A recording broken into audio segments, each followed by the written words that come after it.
طاعة الله.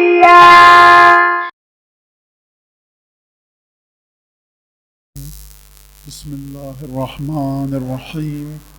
الحمد لله الذي جعل الحمد مفتاحا لذكره وسببا للمزيد من فضله ودليلا على آلائه وعظمته، ثم الصلاة والسلام على عبده وأمين وحيه وخاتم رسله سيدنا ومولانا أبي القاسم محمد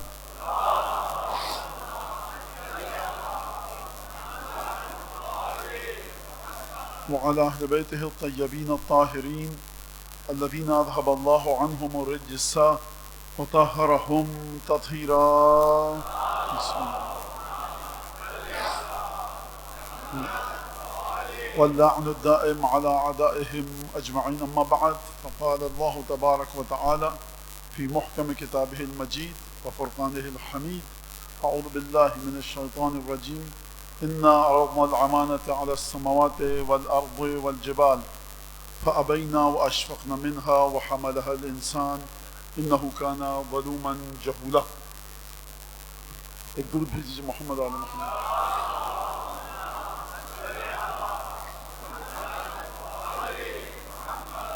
موضوع سید الشہداء، اور اس سلسلہ گفتگو کی یہ آخری مجلس ہے. آیت میں نے آج کی شب آپ کے سامنے مختلف پڑھی ہے، جو پچھلی شبوں کی نسبت ایک دوسری آیت ہے.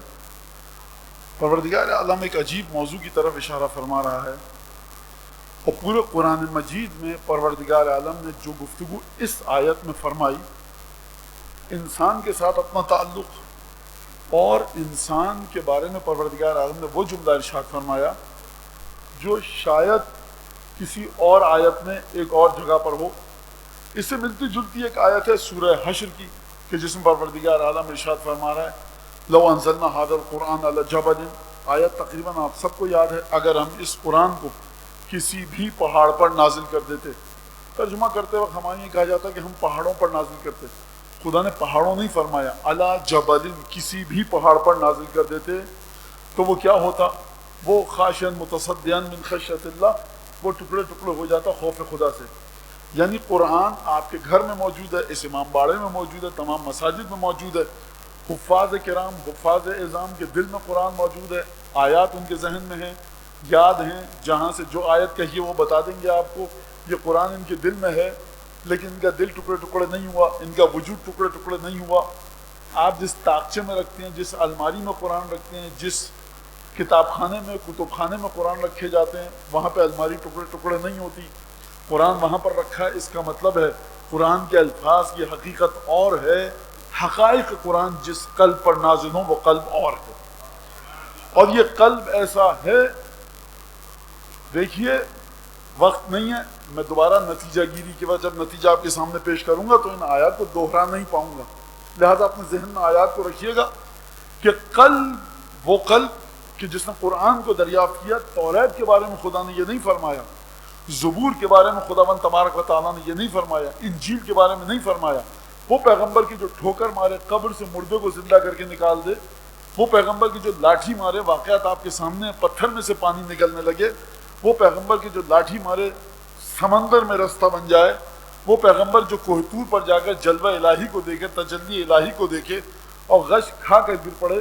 فَكَلَّمَ اللَّهُ مُوسَىٰ تَكْلِيمًا. پروردگار عالم اس پیغمبر سے گفتگو کرے، اس کے باوجود بھی ایک تجلی کو دیکھا، غش کھا گئے.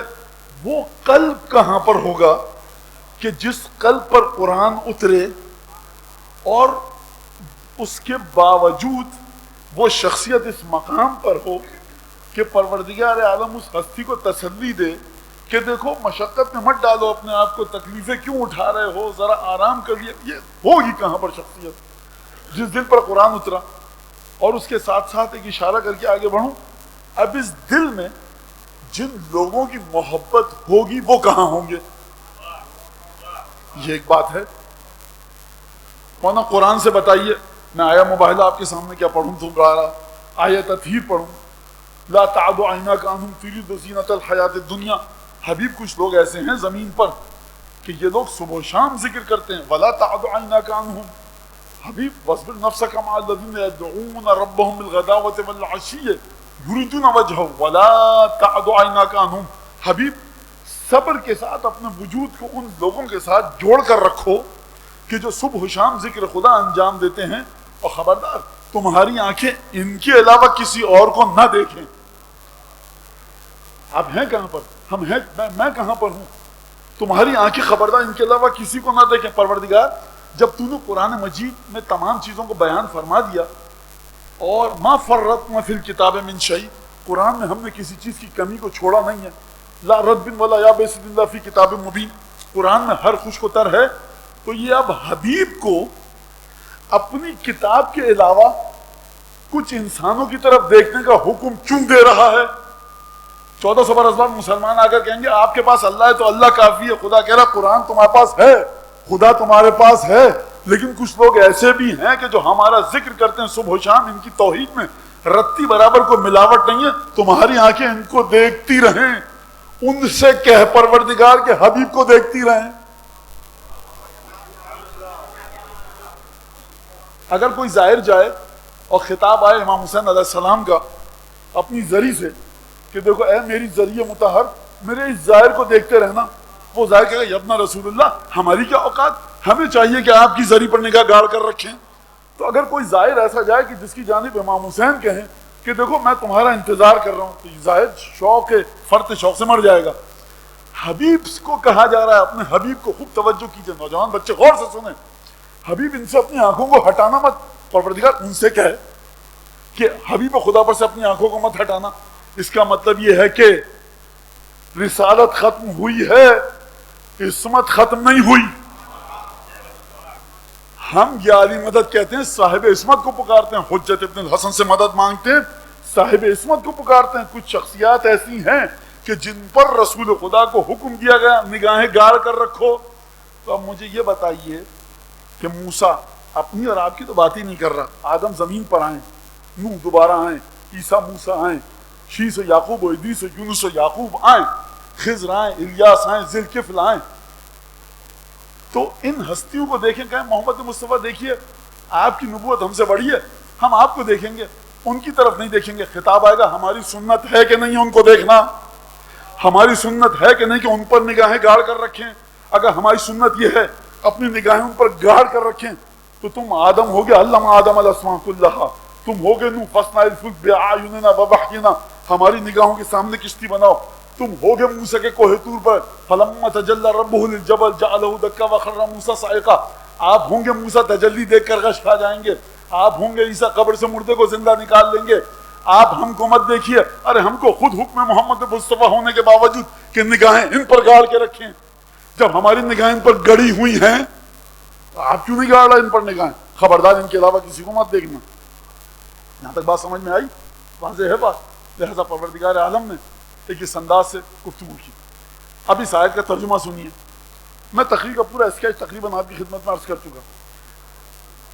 اِنَّا عَرَضْنَا الْأَمَانَةَ عَلَى السَّمَاوَاتِ وَالْأَرْضِ، ہم نے ایک خاص امانت تھی اس کو پیش کیا زمین اور آسمان، والجبال پہاڑوں پر، فَأَبَيْنَا أَن يَحْمِلْنَهَا، زمین آسمان اور پہاڑوں نے انکار کر دیا، خدایا ہم نہیں اٹھا سکتے. وہ اشفقن منها، ایک ایک لفظ کا ترجمہ کرنا ذہن میں رکھیے گا. پریشان ہو گئے، زمین آسمان پہاڑ، اشفقنا پریشان ہو گئے، گھبرا گئے، منها اس امانت سے انکار کر دیا. وحملها الانسان، انسان نے اس امانت کو اٹھا دیا. انه کان ظلوما جہولا، انسان بہت ہی بڑا ظالم ہے اور بہت ہی بڑا جاہل ہے.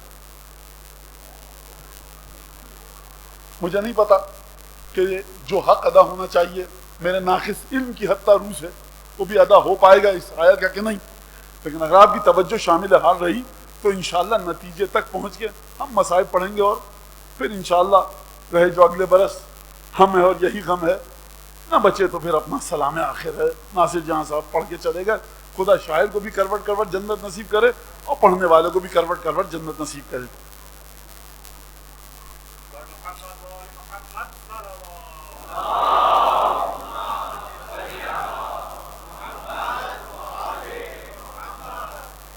تھوڑا سا میں آپ کو تھکاؤں گا، آیت پر آپ کو رکنا پڑے گا، کیونکہ اگر آپ اس آیت پر، میں نے آپ کا وقت نہیں لیا اور ذرا سا آپ نے اپنے ذہنوں پر زور نہ ڈالا تو سید الشہداء کا لفظ سمجھ میں نہیں آئے گا۔ سید الشہداء یعنی صلوات اللہ وسلم علیہ، نہیں سمجھ؟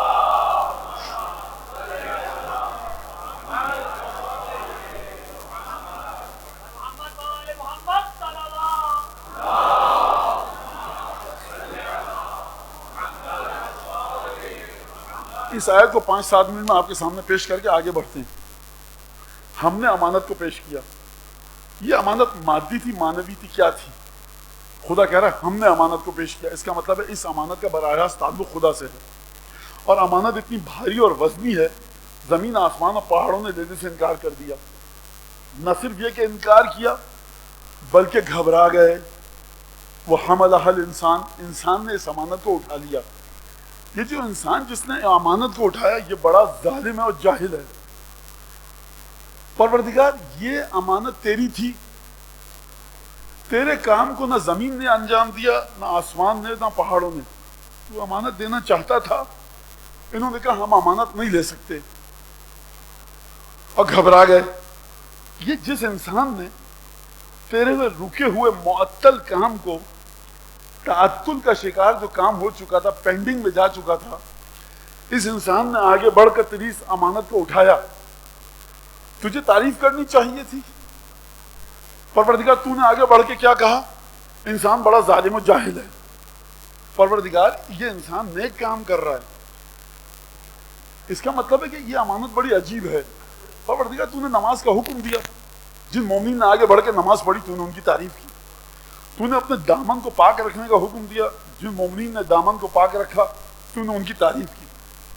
تو نے اپنے نبی کی مدد کا حکم دیا، جن لوگوں نے تیرے نبی کی مدد کی تو نے ان کی تعریف کی۔ ایک طرف پروردگار تو قرآن میں فرما رہا ہے ان تنصروا اللہ ینصرکم، اگر تم خدا کی مدد کرو گے خدا پلٹ کر تمہاری مدد کرے گا، اور یثبت اقدامکم، اور تمہارے قدموں کو ثابت قدم رکھے گا، گاڑ کر رکھے گا، زمین پر رکھے گا۔ الغرض قصہ مختصر یہ کہ جس نے بھی اچھا کام کیا خدا نے قرآن مجید میں اس کی تعریف کی، لیکن وہ کام جو خود ذات الہی سے منسوب تھا، عالم غیب سے عالم ظہور میں بچوں کے لیے بڑی تکلیف کے ساتھ ان سین ورلڈ سے سین اور ویزیبل ورلڈ میں یہ امانت آ رہی ہے، تو جو اس امانت کو آگے بڑھ کے اٹھا رہا ہے تو اس کی برائی کر رہا ہے پروردگار، یہ ظالم اور جاہل ہے۔ تو پروردگار تیرے قرآن کی روشنی میں پہلے یہ تو طے کر لیا جائے کہ یہ امانت اچھی تھی کہ بری۔ جواب آئے گا ہمارے پاس سے کوئی بری چیز آج تک آئی ہے تو پھر انسان کی تعریف کیوں؟ تو لغویوں نے یہاں پر ایک عجیب بات کہی، لغت ڈکشنری فرہنگ کی طرف جانے سے پہلے خود سمجھ لیجئے اس آیت کے ذریعے کہ انسان کا کام اچھا تھا کہ برا، اور یہ کس انسان کی بات کر رہا ہے پروردگار۔ امانت کس کو پیش کی گئی تھی؟ آپ کے پاس مہمان آیا کوئی بزرگ، اس نے کہا پانی چاہیے، آپ نے کہا پانی دوں، جی لے آئیے، گرمی کا موسم ہے، آپ سینی میں، تشتری میں، رکابی میں بہترین ٹھنڈا پانی شربت لے کر آئے تاکہ بزرگ جو پیاسا ہے اپنی پیاس کو بجھا لے۔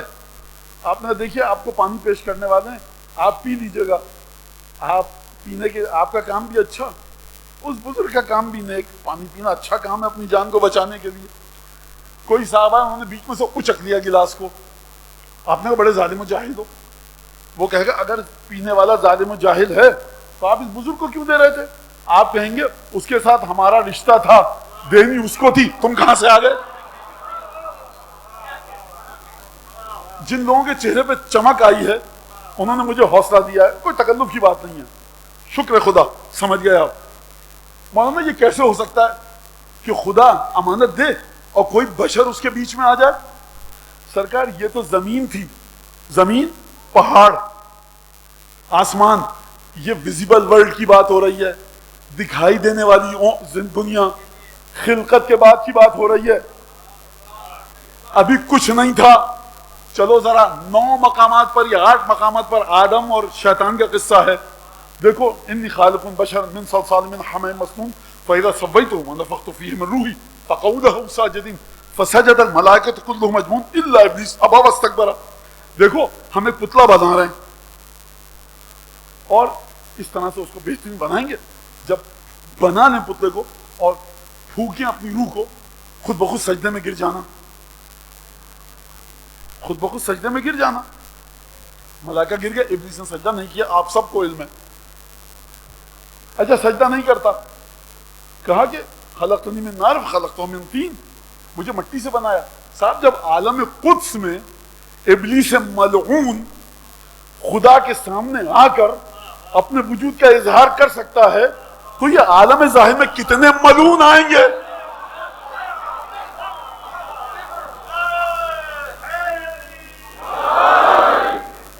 نمرود آئے گا ابراہیم کے سامنے، فرعون آئے گا جناب موسیٰ کے سامنے، ابو جہل اور ابو لہب آئیں گے ختمی مرتبت کے سامنے، قریش کے بڑے بڑے صنادید آئیں گے ختمی مرتبت کے سامنے، سید الشہداء کے سامنے شمر آئے گا، پسر سعد آئے گا، عبید اللہ ابن زیاد آئے گا. یہ سب لوگ آئیں گے کہ نہیں آئیں گے؟ تو یہ امانت پہ کیوں جھگڑا کر رہے ہیں؟ ان کو بھی پتا تھا کہ ان پر فرشتہ تو نازل نہیں ہو سکتا. لاکھ دفعہ حسین سے کہہ دو کہ بیعت کر لیں، لاکھ دفعہ کہہ دو ہماری بیعت کرو، بالفرض محال حسین ابن علی لاکھ دفعہ تمہاری بیعت کر بھی نے خاکم بدہن، تو دیکھو فرشتہ تو نہیں آنے والا. پھر پریشانی کیوں ہے؟ میں اس طرف نہیں بتانا یہ چاہ رہا ہوں کہ اس کے باوجود کہ بیعت لینے والا بھی جانتا تھا اور جس سے مطالبہ کیا تھا وہ تو جانتا ہی ہے، پتا تھا کہ یہ ہوگا نہیں، تب بھی آ کر امانت الہی میں رکھنا ڈال رہا ہے. یہ عالم وجود ہے، پس ترین، ادنا ترین، ان موسٹ انفیریئر لیول ہے ایگزسٹنس کا.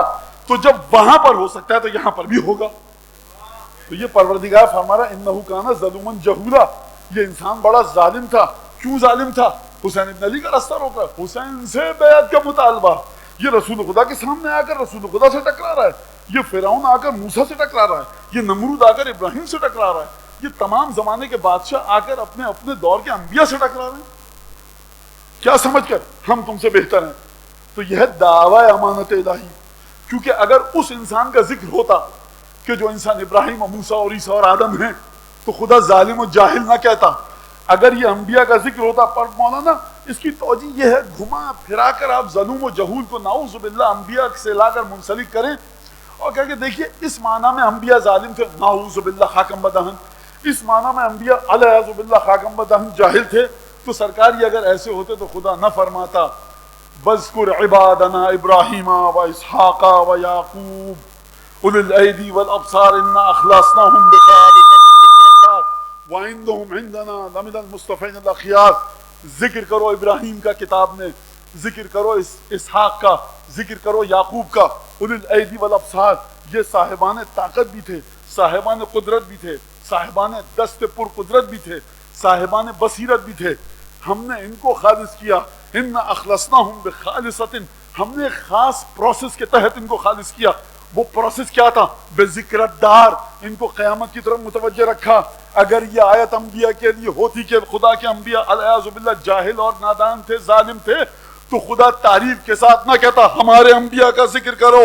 اس کا مطلب ہے وہ ہے کہ یا نبی کے مقابلے میں آئے یا وسیع کے یا اولاد نبی کے.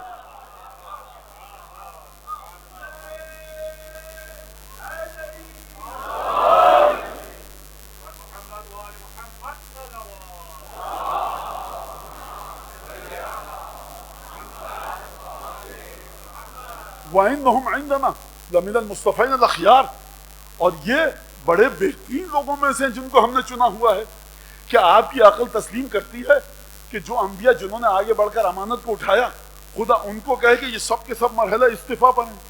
کیا آپ کی عقل تسلیم کرتی ہے کہ جن پروردگار جن انبیاء کے بارے میں کہہ رہا ہے کہ ہم نے ان کو وہ مقام دیا کہ اب تم سے توقع رکھتے ہیں، ان کو یاد رکھنا، بھول مت جانا. کبھی کسی ظالم و جاہل کے بارے میں خدا کہے گا علیہ باللہ اس کو یاد رکھنا، ذکر کرو وذکر، اور اس کے بعد ذکر کرو. کس کا ذکر کرو؟ اسماعیل والیسع وذی الکفل، اسماعیل کا ذکر کرو، الیسع کا ذکر کرو، ذی الکفل کا ذکر کرو. یہ سب کیا تھے؟ یہ سب کے سب اخیار میں سے تھے، بہترین لوگوں میں سے تھے. ان کا ذکر کرو. بات آ گئی کہ خدا اپنے کن بندوں کا ذکر کروانا چاہتا ہے. کن کا؟ ابراہیم کا، اسحاق کا، یعقوب کا، اسماعیل کا. الیسع کا ذوالکفل کا، اور مصطفین ہیں، چنے ہوئے ہیں، برگزیدہ ہیں. ابراہیم کا ذکر کرو، ابراہیم کا ذکر کرو، اسماعیل کا ذکر کرو. لیکن ایک دفعہ سورہ طلاق میں ارشاد فرمایا، آیت طویل ہے، پچھلے ٹکڑے کو حذف کرتے ہوئے پڑھ رہا ہوں. دیکھو تقوی اختیار کرو اے لوگوں. قد انزل اللہ الیکم ذکرا، خدا نے تمہارے پاس ایک ذکر کو نازل کیا ہے. خود توجہ کیجئے گا. اسماعیل، ابراہیم، تمام انبیاء کا ان کا ذکر کرو. اب کہہ رہا ہے خود ذکر تمہاری طرف آ رہا ہے. شخصیت کا ذکر اور ہے، یہ جو بذات خود ذکر آ رہا ہے یہ اور ہے. پانی کا ذکر کرو، پانی کو یاد کرو. اب پانی تمہاری طرف بھیج رہے ہیں. اور فرما رہے ہیں، پیچھے تک بات واضح ہو رہی ہے. اے ایمان لانے والوں، انزل اللہ علیکم ذکرا، سورہ طلاق، ہم نے تمہاری طرف ایک ذکر نازل کیا. رسولاً، یہ محمد مصطفیٰ کو یاد مت کرو، یہ خود ذکر ہے. انزل اللہ علیکم ذکرا رسولا یتلو علیکم آیات اللہ مبینات. یہ محمد مصطفیٰ وہ ہے جو خدا کی واضح آیتوں کو تمہارے سامنے تلاوت کر کے بیان کرے گا. خوب توجہ کیجیے گا. اس آیت میں کوئی مشکل آ گئی ہے؟ تمہارے سامنے آیات کو تلاوت کرے گا مبینات. یہ آیت واضح ہیں. پروردگار اگر آیات واضح ہیں تو مصطفیٰ کیوں تلاوت کریں گے؟ اتنے محتاج ہو سرکار مصطفیٰ کے کہ واضح آیت جو ہے وہ بھی مصطفیٰ پڑھ کے سنائیں. درود پڑھیے محمد آل محمد.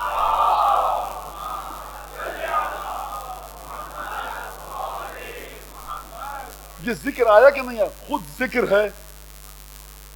اب یہ جو میں استدلال پیش کر رہا ہوں یہ آپ کے خوب توجہ سے سنیے گا. جو نوجوان بچے سلوات یا نعرہ حیدری لگانا چاہتے ہیں تھوڑا سا صبر کر لیں، تھوڑا سا. خود رسول خدا ذکر ہیں. چلیے پچھلے حصے کی طرف تقریر کے. یہ جو مجسم ذکر ہے اس سے کہا جا رہا ان پر سے آنکھیں مت ہٹانا. کیا خصوصیت ہے ان کی جن پر سے آنکھیں نہ ہٹانا؟ دیکھو حبیب، واصبر نفسک مع الذین یدعون ربهم بالغداوۃ والعشی. یہ وہ لوگ ہیں جو اپنے رب کا مسلسل ذکر کرتے ہیں. پروردگار ہاتھوں کو جوڑ کر، یہ تو خود ذکر ہے، یہ ان کی طرف کیوں دیکھیں؟ جواب آئے گا کیونکہ وہ ذکر کرتے ہیں. پروردگار یہ خود ذکر ہے، یہ کن ذاکرین کی طرف دیکھے گا؟ اس کا مطلب ہے کہ اس ذکر رسول، اس ذکر سے جس کا نام محمد مصطفیٰ ہے، ان ذاکرین میں کوئی ایسی چیز ہے کہ جو اس کی روح کا انعکاس ہے. انسان جو تمام کائنات سے مافوق ہو اس سے کہا جائے ان سے سیکھیے، غلط ہے. لیکن انسان جو تمام لوگوں سے مافوق ہو اس سے کہا جائے کہ دیکھیے گھر سے باہر آ رہے ہیں، آئینے میں اپنے آپ کو دیکھ لیجئے. اب اس سے آیات اور روایت کے ذریعے میں استدلال نہیں پیش کر سکتا، نہ وقت ہے نہ طاقت ہے مجھ میں اتنی. اس کا مطلب یہ ہے کہ یہ ہستیاں وہ ہیں کہ جو رسول کی عصمت اور عظمت کی منعکس ہیں. مانا دیکھیے آپ اپنے الفاظ میں کہہ رہے ہیں خطیبانہ انداز میں، حدیث اور آیت یا روایت جب تک نہیں آئے گی نہیں مانیں گے.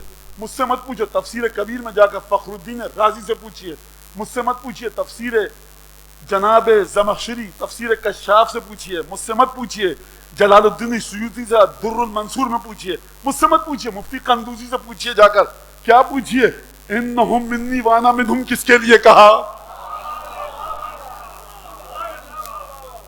یعنی حبیب یہ جو ہم نے تم سے کہا ہے نا ان کو دیکھتے رہو، تو امت یہ نہ سمجھے کہ تم سے افضل ہیں، یہ تمہاری تجلی کی تصویر ہیں. یہ ہم تم سے نہیں کہہ رہے، یہ امت سے کہہ رہے ہیں. جب رسول ان کی طرف دیکھ رہا ہے تو مرتے دم تک امت بھی انہی کی طرف دیکھے.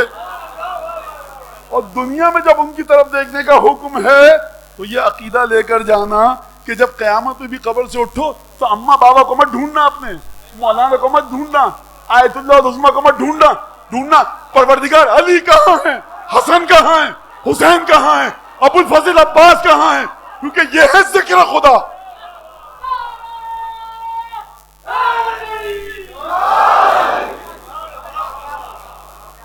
اور مومن کی مومن کی اس تڑپ کو خدا سمجھتا ہے، مومن کی اس تڑپ کو خدا سمجھتا ہے. بچہ جب اسکول سے گھر آتا ہے نا، کچھ کہے بغیر گرمی ماں جوس شربت جو بھی کھانا رکھ دیتی ہے.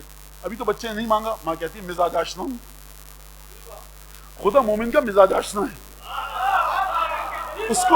اس کو پتا ہے کہ جب مومن کی موت آ رہی ہوتی ہے نا تو وہ بیٹوں کے بچوں کی طرف نہیں دیکھتا، اس کا وجود ڈھونڈتا ہے اسد اللہ الغالب علی ابن ابی طالب کو.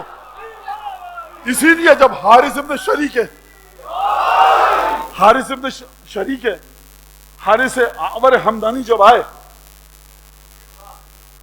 سن لو ابھی حدیث، آئے بوڑھے ہو چکے تھے، بخار تھا، چھپاکا ڈالا منہ پہ پانی کا. اور اب چھپاکا میں کیا سمجھاؤں، مجھے اپنے منہ پہ پانی کا چلو ڈالا، ذرا منہ دھویا، بخار کی گرمی شدید، ٹیڑھی میڑھی لاٹھی. روایت کے اندر لفظ ہے یہ ٹیڑھی میڑھی. اتنا غریب انسان تھا بیچارہ کہ آیا امیر ان کے پاس کہا ما جاء بک فی الحر، گرمی میں کیا چیز تجھے لے کر آئی میرے پاس؟ حبی لک یا امیر المومنین، آپ کی محبت.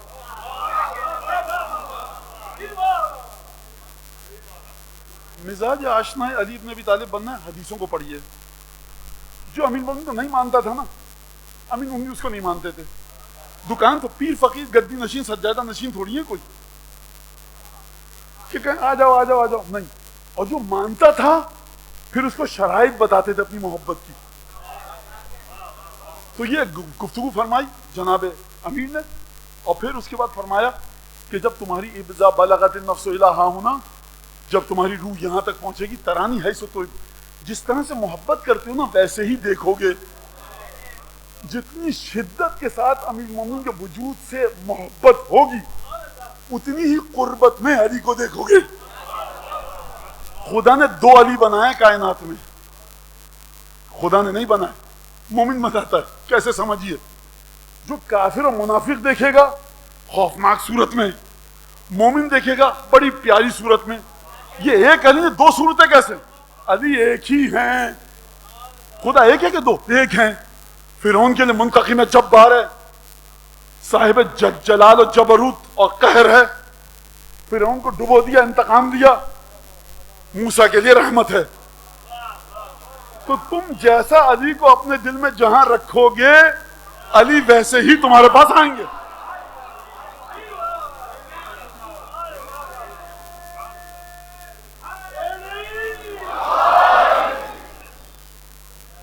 آیا جب ٹیکتا ہوا بیچارہ نہ ہموار طریقے سے چلتا ہوا آ رہا تھا. مولانا فرمایا اراک تتجلت، لغت میں مقصد میں دیکھ رہا ہوں تو ٹھیک سے نہیں چل پا رہا، بڑی تکلیف و صبر کرتے ہوئے تو میرے پاس آ رہا ہے. میرے الفاظ میں کبھی دائیں گر رہا ہے کبھی بائیں گر رہا ہے. کہ عدوک یا امیر المومنین، یہ جو دائیں اور بائیں گر رہا ہوں نا یہ آپ کے دشمن پر بجلی قہر بن کے گر رہا ہوں.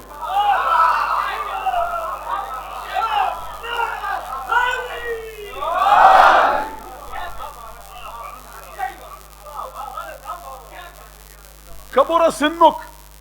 اچھا اب آپ کے چہروں پہ دمک دیکھ کے مجھے دل چاہ رہا میں بتاؤں. امیر المومنین جو بہت خوشنما دیدہ زیب اصحاب ہوتے تھے ان کے ساتھ جناب امیر کی شخصیت دوسری ہوتی تھی. اور بیٹھ کر نعوذ باللہ ہم نہیں، جو ہم لوگ کہتے ہیں اپنے بارے میں وہ مت سمجھے گپے لگا رہے ہیں. جناب امیر کو اچھا پاک و پاکیزہ محبت ہے، علی کو بھی تم سے محبت ہے. کہا کا تتجلت علی عدوک یا امیر المومنین، آپ کے دشمن پر گر رہا ہوں. کبر سنک، بوڑھے ضعیف بوڑھا ہو گیا ہے تو. کافی حب کیا امیر المومنین، جو بوڑھا ہوں آپ کی محبت میں ہوا. اب جناب امیر کو شاید جواب پسند آیا کہ ارافی کا بقیہ، بوڑھا تو ہو گیا ہے چل بھی ٹھیک سے نہیں پا رہا لیکن لگتا کچھ نہ کچھ اب بھی دمخم تجھ میں باقی ہے. کہ ہی لکا یا امیر المومنین، یہ آپ کیا ہے؟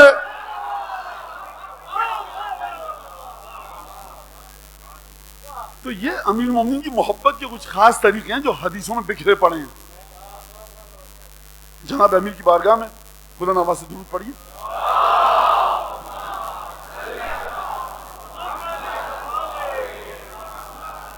لہذا اب چلیے ذرا امانت الہی کی طرف. یہ امانت الہی حوصلے سے سنیے گا، توجہ کے ساتھ. پھر کل پرسوں والی تقریر کا دوبارہ سے خلاصہ اشارہ آپ کے سامنے پیش کروں گا. السلام علیکم وارثہ آدم صفت اللہ، اور آئیے جناب موسیٰ تک، پھر جناب عیسیٰ، جناب نوح، جناب ابراہیم، اور پھر ختمی مرتبہ. اب یہ سلسلہ چلتا ہوا یہاں تک آیا. ختمی مرتبہ کی وراثت آئی کس کے پاس؟ سید الشہداء کے پاس. اب ختمی مرتبہ کی وراثت کی حقیقت کو ذرا سمجھیے. اسی زیارت کے ذریعے اور حدیث قصہ کے ذریعے اور اپنے عقائد کے ذریعے جو گزشتہ زندہ یا مردہ مرحومین یا موجودین کے ذریعے، جن ذاکروں کے ذریعے آپ نے سیکھا، گھر میں سیکھا، یہ پوری کی پوری وراثت آئی ختمی مرتبہ کے پاس. اب یہ جو وراثت ہے یہ مختلف انداز میں پھیلے گی. کس طرح سے پھیلے گی؟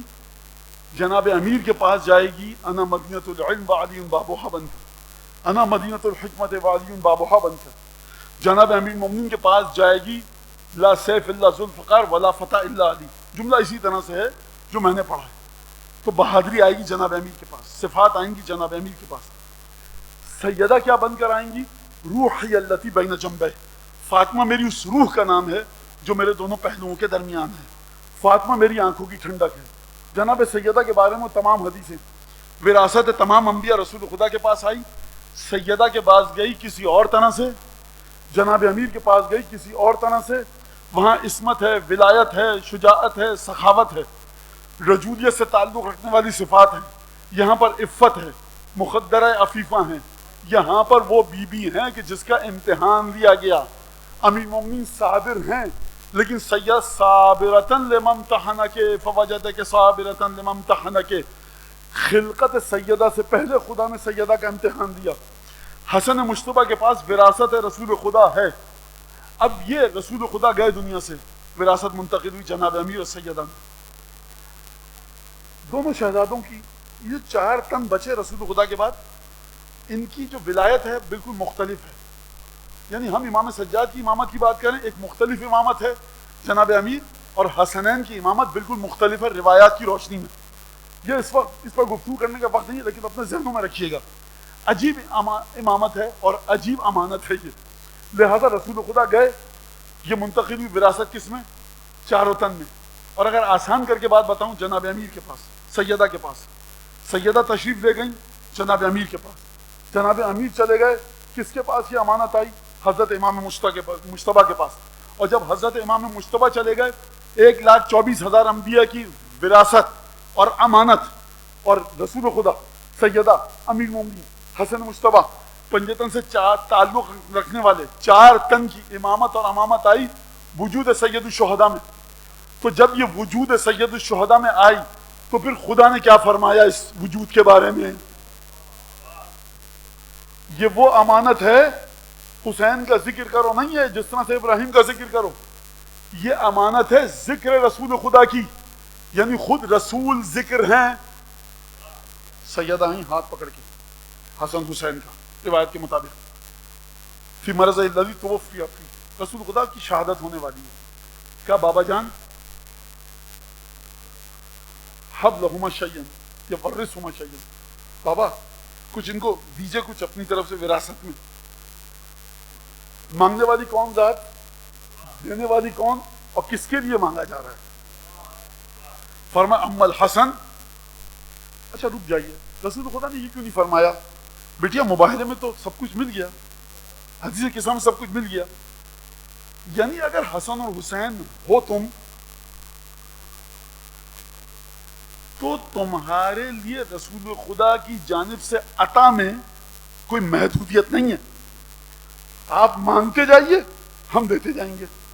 یہ وہ مرحلہ جس مرحلے پر آ کر یہ پنجتن 12-14-5 بشر کی پہنچ سے بہت دور ہے. رسول خدا نے فرمایا اما الحسن فلہ سعودتی و ہیبتی، حسین کو میں نے اپنی آقائی اور ہیبت دی، اور حسین کو اپنی سخاوت اور بہادری دی. ان دونوں کو دے دی. دسترخوان کس کا مشہور ہے؟ پوچھ رہا ہوں آپ سے. دسترخوان علامت ہے سخاوت کی. کریم اہل بیت کون مشہور ہے؟ سخی. امام حسن. سخاوت تو دی تھی امام حسین کو.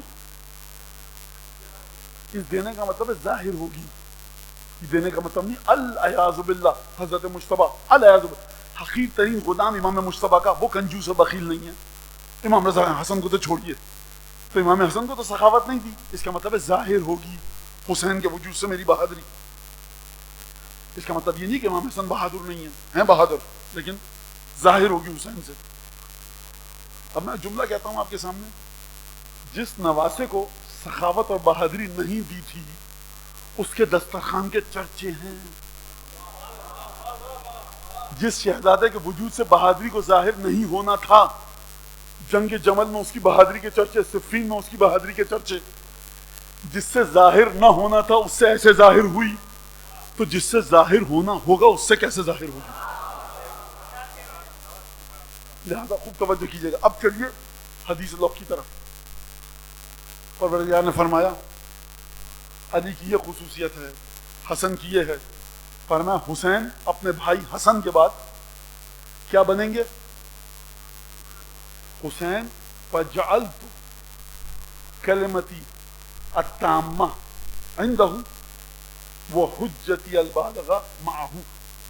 فرمایا خدا نے کہ میں حسین کے پاس اپنا وہ کلمہ رکھوں گا جو مکمل ہے. کل کی تقریر یاد ہے؟ اس قالت الملائکۃ، مریم سے ملائکہ نے کہا کہ مریم ہم تمہیں خوشخبری دینے آئے ہیں ایک کلمے کی جو خدا کا کلمہ ہے. وہ عیسیٰ تھے، مریم کے پاس آئے تھے. کہاں مریم کہاں سیدہ؟ یہ کلمہ سیدہ کے وجود کو عطا کیا گیا ہے، اور خدا فرما رہا ہے کہ حسین کے پاس میں رکھوں گا اپنے کلمہ تامہ کو اور حجت بالغہ کو. ختمت لہ بالسعادہ واکرمتہ بالشہادہ. حسین کو میں خود شہادت عطا کرواؤں گا. فہو افضل من استشہد، لہذا حسین تمام کائنات کے شہیدوں میں سب سے زیادہ افضل ہوگا. وارفع الشہداء درجۃ، اور درجات کے حساب سے تمام حدیث لوح کا ترجمہ، خدا کے الفاظ کا ترجمہ. اور دیکھو بعطرتہ اعاقب واصیب، اور دیکھو کیونکہ حسین کے وجود میں اپنا کلمہ تامہ رکھوں گا، کیونکہ حسین کے وجود میں اپنی امانت کو رکھوں گا. حسین کے علاوہ کسی کے پاس میری امانت نہیں ہوگی. لہذا حسین کی عطرت کے ذریعے، حسین کی اولاد کے ذریعے، بعطرتہ اعاقب واصیب، حسین کے بچوں کے ذریعے ہی جس کو عذاب دینا ہوگا، حسین کے بچوں کی مرضی کو دیکھ کر اس کو عذاب دوں گا. جس کو ثواب دینا ہوگا حسین کی نسل کو دیکھ کر اس کو ثواب دوں گا. لہذا آپ نے توجہ کی، خوب توجہ کیجیے گا، بہت حساس جملہ ہے. امام حسین سید الشہداء ہیں، سب سے بڑی شہادت ہے. ایک مصیبت ہے بڑی صاحب، مصیبت ہے. مولانا یہ سب باتیں مت کیجیے، یہ ہو جائے گا وہ ہو جائے گا. میں امام حسین کی گرتی ہوئی آبا کو دیکھوں یا اپنے دونی کے امامے کو دیکھوں؟ ارے آ جائے رگڑ جائے امامہ یہ قدموں میں، حیثیت ہے کچھ سے امامے کی. 6-7 میٹر کپڑا تم بھی خرید لو جا کر. خوب توجہ کرو. سید الشہداء کیوں ہیں؟ وہ دیکھیے 3 دن پیاسے رہے تھے، کوئی 18 دن پیاسا رہے گا تو کیا کہو گے؟ وہ دیکھیے امام حسین نے 72 آدمیوں کے ساتھ شہید ہوئے تھے، کوئی 20 آدمیوں کے ساتھ شہید ہو گیا تو کیا کہو گے؟ دیکھیے وہ امام حسین کے گھر کی خواتین کو قید بنایا گیا، کسی اور کے گھر کی خواتین قید ہو گئی تو کیا کرو گے؟ ان جملوں کو چھوڑ کر حدیثوں کو دیکھو. خدا دنیاوی پیمانوں کو حسین کے بارے میں دیکھ ہی نہیں رہا. خدا کی امانت ہے اور حسین، خدا کا کلمہ تامہ ہے اور حسین، خدا کا اسم اعظم ہے اور حسین، خدا کا نور ہے اور حسین. حسین ابن علی کو سید الشہداء کہنا ہے حدیثوں کی نورانیت کے ذریعے سمجھو. خوب توجہ کیجیے گا. اب مجھے اس طرف جانا نہیں ہے، وہ ہمارے بچے سب کے سب خلوص کے ساتھ کام کر رہے ہیں. خدا سب کو توفیقات میں اضافہ فرمائے. درود پڑھیے محمد اعظم.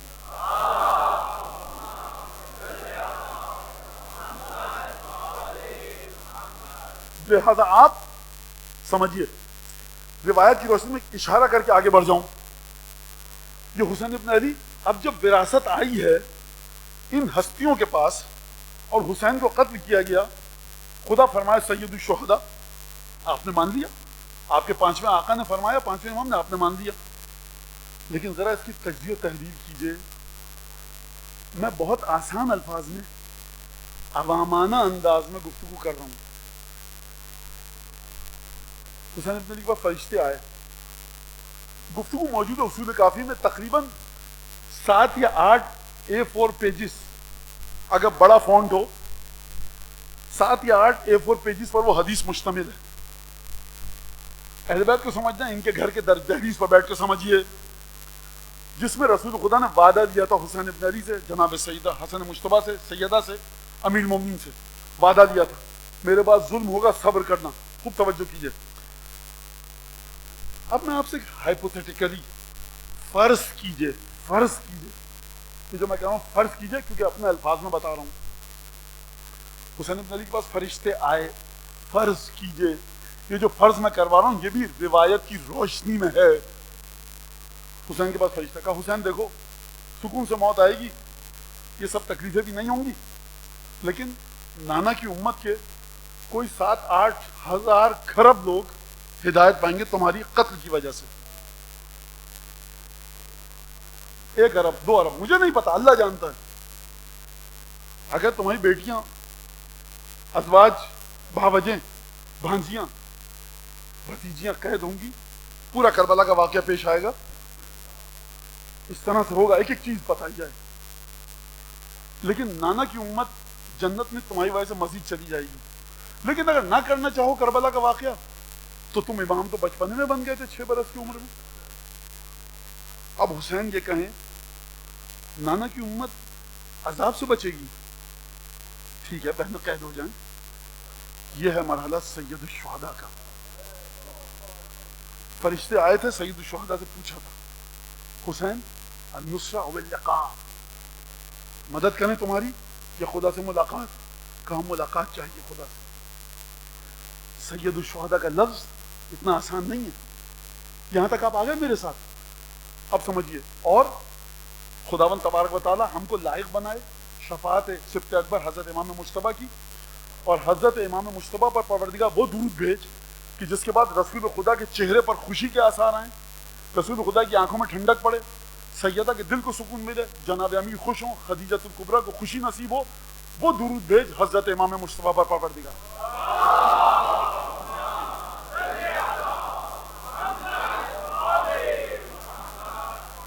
لہذا اب یہ جو نسل چلے گی سید الشہداء کے ذریعے، اس کے ذریعے خدا عذاب دے گا. جس نے اس نسل کو مانا عذاب سے بچ جائے گا، جس نے ٹھکرایا خدا اس کو عذاب دے گا، جس نے اس کو مانا اس کے نیک عمل قبول ہوں گے. تو آپ لا الہ الا اللہ محمد رسول اللہ پڑھتے ہیں، کبھی آپ نے مسلمان ہونے کے لیے پڑھا؟ نہیں. آپ سب مسلمان ہیں، کیوں پڑھیں گے آپ؟ کیوں پڑھیں گے آپ؟ مسلمان ہیں. اچھا آپ نماز پڑھتے ہیں؟ جی. تقوی کے ساتھ پڑھتے ہیں؟ مولانا کوشش کرتے ہیں تقوی آ جائے. اگر تقوی نہ ہو مولانا پھر نماز تو قبول نہیں ہوگی. صحیح بات ہے. روزہ رکھتے ہیں؟ جی. تقوی کی کوشش کرتے ہیں کہ تقوی نہیں ہوگا روزہ قبول نہیں ہوگا. یہ سب چیزیں وہ ہیں ایک صفت نفسانی ہے تقوی. اب اگر زیارت وارث کہے قرآن کی آیت کے ذریعے وہ الزمہم کلمۃ التقوی، ہم نے لازم کر دیا امت مصطفیٰ پر کلمہ تقوی کو، اور زیارت وارثہ کہے اشہد ان مولا حسین گواہی دیتا ہوں کہ ولد کا کلمۃ التقوی، آپ کے تمام بیٹے سید سجاد سے لے کر حجت ابن الحسن تک کلمہ تقوی ہیں. یعنی ان میں سے جس کے بارے میں بھی رتی برابر شک آیا، رتی برابر فضیلت کم ہوئی، کوئی عمل قبول نہیں ہوگا. مولانا یہ کہاں سے کہہ دیا؟ بھائی تقوی جو صفت نفسانی ہے، جتنا زیادہ تقوی کم ہوگا عمل اتنا ہی کم قبول ہوگا کہ نہیں ہوگا؟ جی مولانا خدا نے قرآن میں فرمایا الزمہم کلمۃ التقوی، ہم نے لازم کر دیا ان پر کلمہ تقوی کو. یہ کلمہ تقوی کو لازم کیوں کیا؟ پروردگار اسی کلمہ تقوی کے ذریعے اعمال قبول ہوں گے. ادھر قرآن نے یہ آواز دی، زیارت وارث نے کہا حسین کے تمام بیٹے کلمہ تقوی ہیں. یعنی جس طرح سے حسین ابن علی کو مانا اسی طرح سے حسین ابن علی کے بیٹوں کو مانو. اسی وجہ سے آپ پڑھتے ہیں، کیا پڑھتے ہیں کہ مولا حسین میں آپ سب کے سب پر، ان کے اجساد پر، ان کے باطن پر، ان کے ظاہر پر ایمان رکھتا ہوں. آپ نے نہیں دیکھا امام رضا کا قلب تقوی کے کس مقام پر ہے، لیکن حکم دیا جا رہا ہے امام ہے رتی برابر شک مت کرنا. قلب علی ابن موسیٰ رضا کو نہیں دیکھا، لیکن گواہی دو کہ ان کا باطن بھی آیا تطہیر کا مرکز ہے، ان کا ظاہر بھی آیا تطہیر کا مرکز.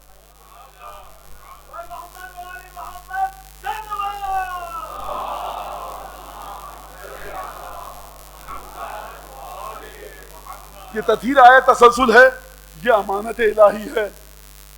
اور اس کے بعد پھر حضرت حجت ابن الحسن وارث خون سید الشہداء، کل کی تقریر کو جوڑ رہا ہوں، من قتل مظلوم فقط جعلنا لولیہ سلطانا، جو قتل ہو گیا مظلوم ہم نے اس کے ولی کو، اس کے صاحب دم کو، جو اس کے خون بہا کا مالک ہے، جو اس کے قصاص کا مالک ہے، جو وارث حقیقی ہے، ہم نے اس کے لیے ایک سلطنت رکھی ہے۔ یہ سلطنت حضرت حجت کے پاس ہے۔ کب ظاہر ہوگی یہ سلطنت؟ جب حضرت ظہور کریں گے۔ روایت کے الفاظ ہیں کہ اتنے زیادہ قتل کریں گے دشمنان سید الشہداء کو کہ ایک دفعہ خدا پوچھے گا حضرت سے، اب تمہارے دل کو سکون آیا؟ حضرت کہیں گے ہاں، اب اتنے قتل کیے دشمن کے سکون آیا۔ تب خدا فرمائے گا کہ اب قتل کرنا بند کر دو۔ اب آپ کی سمجھ میں آیا؟ وَلَا سَوْفَ يُعْطِيكَ رَبُّكَ فَتَرْضَىٰ، حبیب تم کو خدا اتنا دے گا کہ تم راضی ہو جاؤ۔ دنیا میں بھی اتنا دے گا، انتقام بھی ان کے ذریعے دے گا، جنت بھی ان کے ذریعے دے گا۔ اور میں جملہ کہہ دوں سبط اکبر کی بارگاہ میں ہدیے کے طور پر کہ یہ مت سمجھیے گا امام حسن کی نسل کہاں گئی۔ امام باقر ننیال کی طرف سے جناب فروا امام حسن مجتبیٰ، معذرت جناب فاطمہ امام مجتبیٰ کی دختر ہیں، کہ جو امام باقر کی والدہ ہیں۔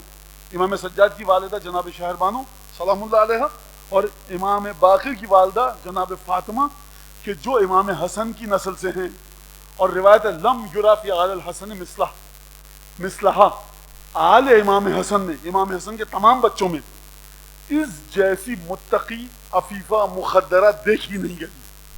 یعنی وہ نسل جو جدا ہو گئی تھی، میں مثال دوں، وہ نور جو جدا ہوا تھا، آدھا گیا صلب ابو طالب میں، آدھا گیا صلب عبداللہ میں، جڑا کہاں پہ آ کر؟ جناب امیر المومنین اور جناب سیدہ کے ذریعے۔ مرج البحرین یلتقیان بینہما برزخ لا یبغیان۔ ادب کا تقاضا ہے کہ میں اس آیت کا ترجمہ کروں، نہ تفسیر نہ تشریح، لیکن اس آیت کو پڑھ کے آگے بڑھوں گا۔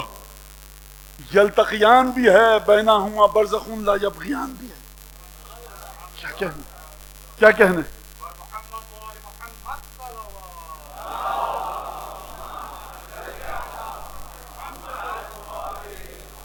اپنی حقارت کو سامنے رکھتے ہوئے ترجمہ کر دوں۔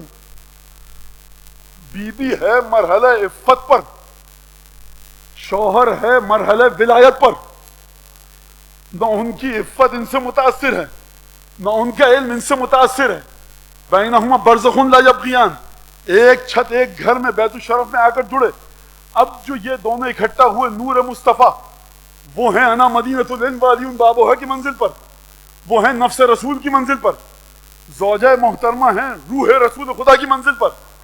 ایک ہم پلہ ہیں لیکن بینہما برزخ لا یبغیان، یلتقیان بھی ہے لا یبغیان بھی ہے۔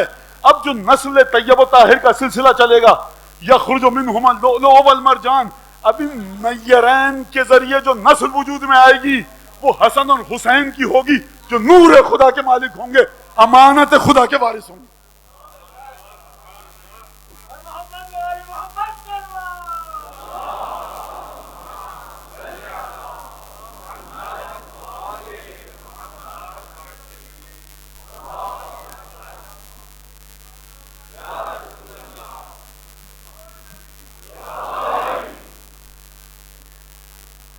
اگر 32-33 برس کا کڑیل جوان حسین کے ساتھ ہے، وہ بھی نور خدا ہے۔ 3 برس کی بچیاں جو مولا حسین کے ساتھ ہیں، یہ نور خدا کی امین ہے۔ علی اکبر کا اپنا نور ہے۔ ہر شہید جو جاتا تھا ذوالجناح پہ بیٹھ کے جاتا تھا جنگ کرنے۔ اب جو شہ سوار آ رہا ہے نا میدان میں، اس کا ذوالجناح ایسا ہے جو تاریخ میں کسی کو نہیں ملا۔ یہ جو اب شہید آ رہا ہے نا میدان میں، یہ حسین کے ہاتھوں پہ سوار ہو کے آ رہا ہے۔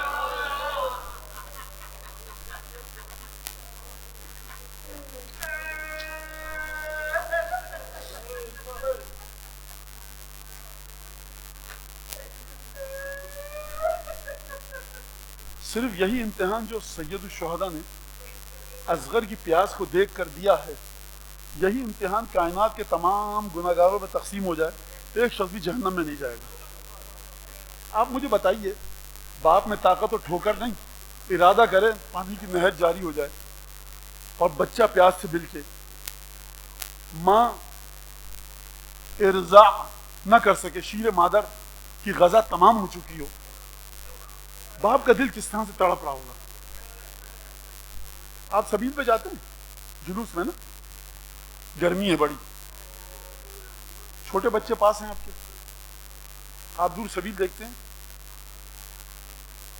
ایک گلاس بڑی مشکل سے، ازدحام ہے، آپ کے ہاتھ میں ایک گلاس آیا شربت کا، آپ بچے کو دیتے ہیں، آپ کا ایک 10 سال کا بچہ ہے، 10 سال کی بچی ہے، ایک بہت چھوٹا بچہ ہے 2-3 سال کا، آگے بٹیا دیکھو یہ پانی کا ایک گلاس ہے شربت کا، اور پہلے چھوٹے کو پینے دو، سب کو ترس آئے گا، ہے کہ نہیں؟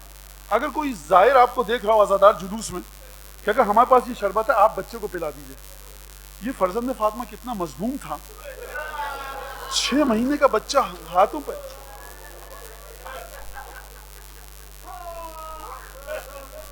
کسی کو ترس نہیں آ رہا۔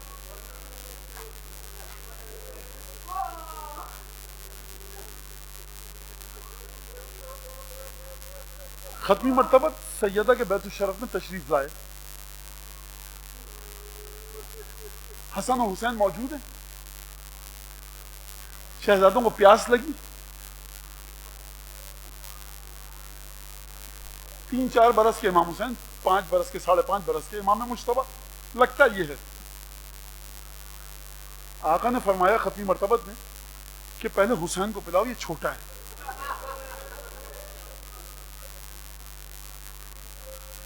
اس طرح سے اس شہزادے کے مصائب کا ذکر کیا جائے۔ چھٹے امام کے پاس راوی آیا، جب رسول اللہ کبھی مشکلات آتی ہیں کیا کریں، اپنے الفاظ میں روایت بتا رہا ہوں، مشکلات آتی ہیں، کہا 2 رکعت نماز پڑھو، اپنے الفاظ میں 2 رکعت نماز جس طرح صبح کی نماز پڑھی جاتی ہے۔ مولانا نیت کیا ہوگی؟ نیت یہی کیجیے جو مولانا نے ممبر پہ بتائی تھی نماز، اور 100 دفعہ کہو اللہم انی انشدک بدم المظلوم، نماز پڑھ کے 100 دفعہ کہو، روایت ہے چھٹے امام سے۔ کہا یا ابن رسول اللہ کیا یہ آپ کے جد کا خون ہے؟ کہا کہ وہ مظلوم یقیناً ہے لیکن ان کا نہیں ہے۔ کہا یہ کیا آپ کے دادا حسین ابن علی کا خون ہے؟ کہا کہ مظلوم ہیں لیکن ان کا خون نہیں ہے۔ راوی کے ذہن میں پریشانی بڑھی، استفسار کیا راوی نے خدمت میں چھٹے امام کی، کہا یہ خون ہمارے جد کے 6 مہینے کے مظلوم بیٹے کا۔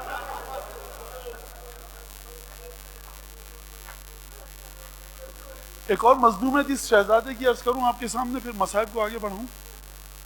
دیکھیں جو شہید جاتا تھا نا، اگر اس کی زوجہ تھی گھر میں، خیموں میں، بہن تھی، بیٹیاں تھیں، رخصت کے لیے جاتا تھا وہ، اور ذہن تیار ہوتے تھے ہماری اور آپ کی شہزادیوں کے کہ یہ شہید ہونے جا رہا ہے، سب توجہ کے ساتھ بیٹھتے تھے کب خبر آئے گی، ذہن تیار ہوتا تھا۔ لیکن ہم بی بی رباب کو سلام کریں، بی بی رباب اے میری شہزادی، آپ تو اس امید پہ بیٹا دیا تھا نا کہ شاید پانی مل جائے،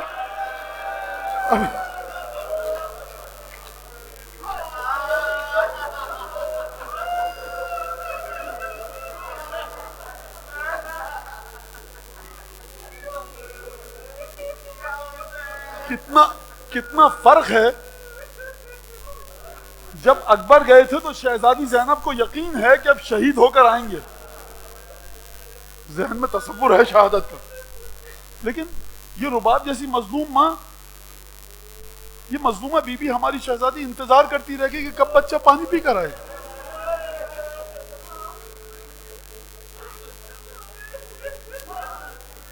حسین ابن علی مقتل مکرم کی روایت کے مطابق ہاتھوں میں شہزادے کو اٹھایا اور طلب آپ کرنے گئے۔ مقتل کے جملے میں پڑھ رہا ہوں جو روایت جیسی نقل ہوئی ہے، اِلَّمْ تَرْحَمُونِي فَارْحَمُوا هَذَا الطِّفْلِ الرَّضِيعَ أَمَا تَرَوْنَهُ كَيْفَ يَتَلَظَّىٰ، اگر مجھ پر رحم نہیں کھا رہے تو اس شیرخوار پر رحم کرو۔ أَمَا تَرَوْنَهُ كَيْفَ يَتَلَظَّىٰ، کیا تم نہیں دیکھ رہے کس طرح سے ماہی بے آب کی طرح کبھی اپنے دہن کو کھول رہا ہے، کبھی بند کر رہا ہے.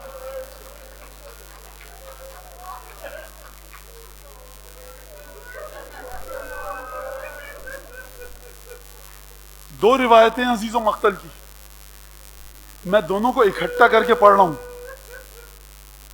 ایک دفعہ حسین ابن علی نے جب یہ گفتگو کی، روایت کیا، 58 سال کے بوڑھے امام کے ہاتھوں پر 6 مہینے کا مظلوم بچہ. ایک دفعہ روایت کے الفاظ ہیں فَأَرَادَ أَن يُقَبِّلَهُ، نہ جانے مولا آقا کے جی میں کیا آئی پیاری سی صورت دیکھ کر شہزادے کی، کہ میدان میں ایک دفعہ علی اصغر کے رخسار کا، پیشانی کا، لبوں کا بوسہ لینا چاہا. اس سے پہلے کہ تمہارا آقا بوسہ لیتا، ملعون اولین و آخر حرملہ ملعون نے تیر چلایا، فرماہ بسہم فانقلب الرضیع علی ید ابیہ، بچہ باپ کے ہاتھوں پر ہمک کے رہ گیا.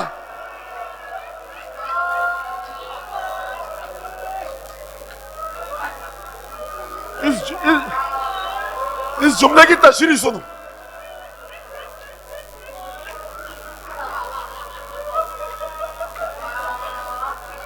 تیر علی اصغر کے گلو میں پیوست ہوا، حسین کے بازو کو زخمی کر گیا.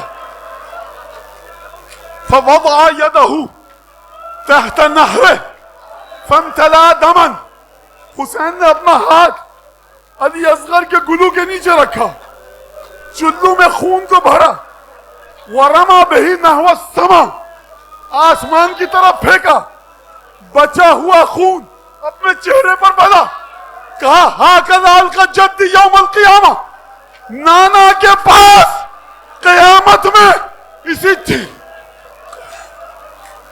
کو لے کر جاؤں گا. آپ جانتے ہیں علی اصغر نے بابا کی طرف مسکرا کر کیوں دیکھا؟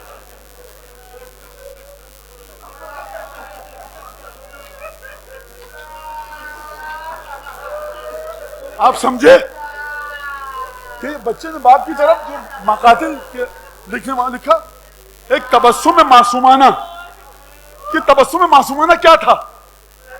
علی اصغر بے زبانی میں کہہ گیا بابا سے، بابا دیکھیے بھیا علی اکبر گھوڑے سے گرے، چچا عباس گھوڑے سے گرے، ہمارے بھائی اونو محمد گھوڑے سے گرے، قاسم گھوڑے سے گرے، سب نے آپ کو مدد کے لیے بلایا، بابا ہم بول نہیں سکتے. آپ کی طرف مسکرا کے دیکھا کہ بابا اب ہم بھی دادی کے پاس چلے.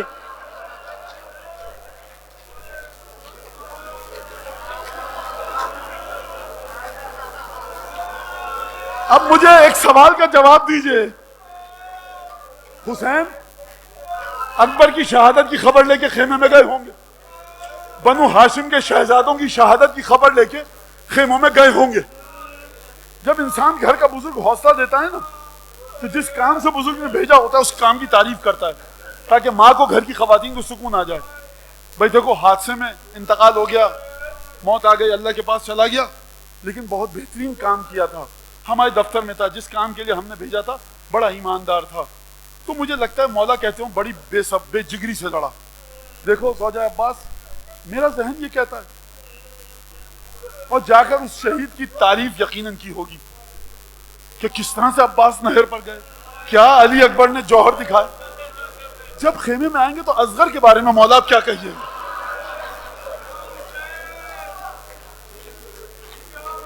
ایک دفعہ لے کر چلے علی اصغر کے لاشے کو حسین ابن علی. کبھی سوچا آپ نے کہ حسین اکیلے کیوں جا رہے ہیں اصغر کے لاشے کو لے کر؟ کیونکہ خیموں میں اب اور کوئی مرد بچا نہیں تھا.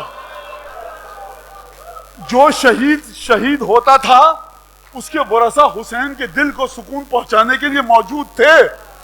اب تمہارا مولا اکیلے مظلومیت کے ساتھ سر جھکا کر خیمہ گاہ کی طرف چل رہا ہے. نہ عباس ہیں نہ علی اکبر ہیں کہ جو مولا کو تعزیت پیش کر سکتے.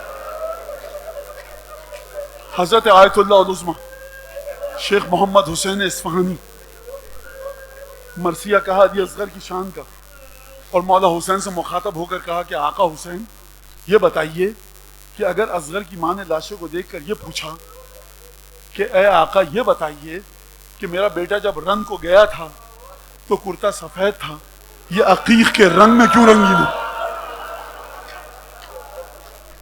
بس ایک دفعہ حسین آئے، کٹھن ترین وقت ہے حسین پر، بس ایک دفعہ آئے، مقتل نے لفظ لکھے. اب دیکھیے آخری جملے ہیں، سن لیجیے جس طرح سے سننا. جلس علی الارض، تمہارا مظلوم امام زمین پر بیٹھا. مجھے نہیں پتا کہ بتاؤں کس طرح سے بتاؤں. فحفر قبرا فی جفن سیفہ، اپنی تلوار کے نیام سے ایک قبر کھودی. ایک جملہ پوچھوں آپ سے، ایک سوال کروں آپ سے. جب قبر کھودنے والا قبر کھودتا ہے تو لاشا کہاں ہوتا ہے؟ ننھے شہزادے کے لاشے کو مولا نے تب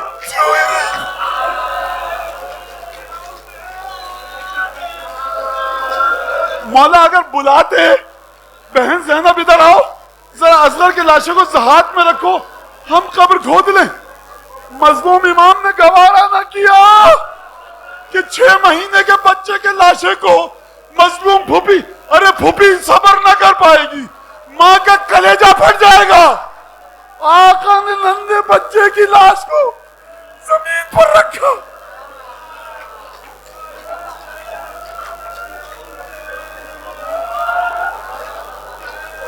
وحفر قبرا بجفن سیفہ، تلوار کے نیام سے قبر کو کھودا.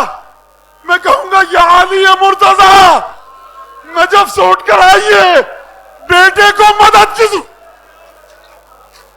عباس ترائی سے آئیے، علی اکبر آؤ، تمہارے بھائی کو دفن. بیٹے کو دفن کیا، بیٹے کو دفن کیا.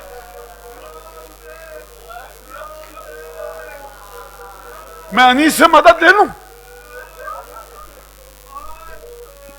ننھی سی قبر کھود کے، اصغر کو گاڑ کے، شبیر اٹھ کھڑے ہوئے، دامن کو جھاڑ کے. اس کا مطلب کیا ہے؟ اس کا مطلب کیا؟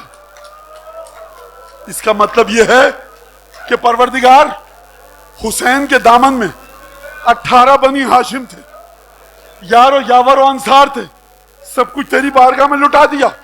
ابھی علی اصغر تھا، دیکھ پروردگار اب کچھ نہیں ہے، دامن جھاڑ دیا. یہ تھی حسین کی خدا سے مناجات. ایک دفعہ انیس نے دوسرا بند کہا، ہاتھوں سے تیری قبر بنائی نہیں جاتی، مٹی تیری صورت پر گرائی نہیں جاتی. ہاتھوں سے بنائی لحد اصغر بے شیر، جس وقت رکھی قبر میں وہ چاند سی تصویر. صابر تھے پاش کے شہ والا نکل آئے، نزدیک یہ تھا منہ سے کلیجہ نکل آئے. جب حسین چلے اصغر کو دفنانے، آسمان سے آواز آئی، لا تحزن، حسین غم مت کرنا، ان لہو مرزن فی الجنہ، ہم نے ایک دودھ پلانے والی حور اصغر کے لیے جنت میں معین کی ہے. سمجھے اصغر کی شہادت کی رفعت و بلندی، کٹھن مرحلہ. عالم غیب سے آواز آئی حسین کو تسلی دینے کے لیے. میں کہوں گا بار الہا، حسین حجت خدا ہے، تیرا چہرہ ہے، تیری آنکھیں ہیں، تیری زبان ہے، صاحب امانت الہی ہے، 5واں پنجتن ہے، 4تھا معصوم ہے. پروردگار یہ 5واں معصوم ہے، اس کی تعزیت کے لیے آسمان سے آواز آئی حسین ہے. لیکن پروردگار جب رباب کربلا سے شام جائے گی، بار بار جلے ہوئے جھولے کو دیکھے گی، اس ماں کو کیسے سکون آئے؟